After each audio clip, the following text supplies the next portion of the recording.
ভারতের পশ্চিমবঙ্গের বহুল আলোচিত আরজিকর হাসপাতালে চিকিৎসক ধর্ষণ ও হত্যাকাণ্ড ঘিরে মুখ্যমন্ত্রী পদত্যাগের এক দফা দাবিতে রাজ্য সচিবালয় ঘেরাও করেছে হাজার হাজার মানুষ।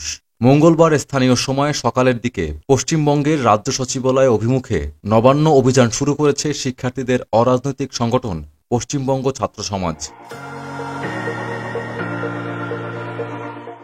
দেশটির সংবাদ মাধ্যম এনডিটিভির প্রতিবেদনে বলা হয়েছে, রাজ্যের রাজধানী কলকাতার রাস্তায় রাস্তায় ব্যাপক বিশৃঙ্খলাপূর্ণ পরিস্থিতি তৈরি হয়েছে। মুখ্যমন্ত্রী মমতা বন্দ্যোপাধ্যায়ের পদত্যাগের এক দফা দাবিতে পশ্চিমবঙ্গ ছাত্র সমাজের ডাকে শত শত মানুষ সচিবালয় অভিমুখী পদযাত্রা শুরু করেছেন।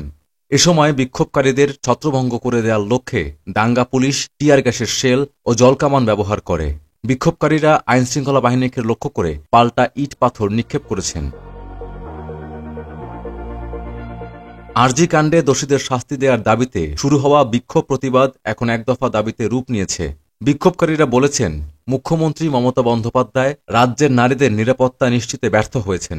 মমতা পদত্যাগ না করা পর্যন্ত তারা আন্দোলন চালিয়ে যাওয়ার ঘোষণা দিয়েছেন।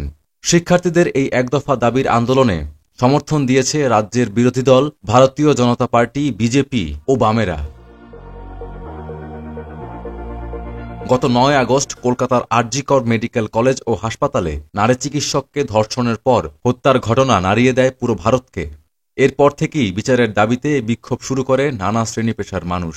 সম্প্রতি সুপ্রিম কোর্টের আহ্বানে পশ্চিমবঙ্গ ছাড়া বাকি রাজ্যের চিকিৎসকরা কর্মবিরতি প্রত্যাহার করে কাজে ফিরতে শুরু করেছেন।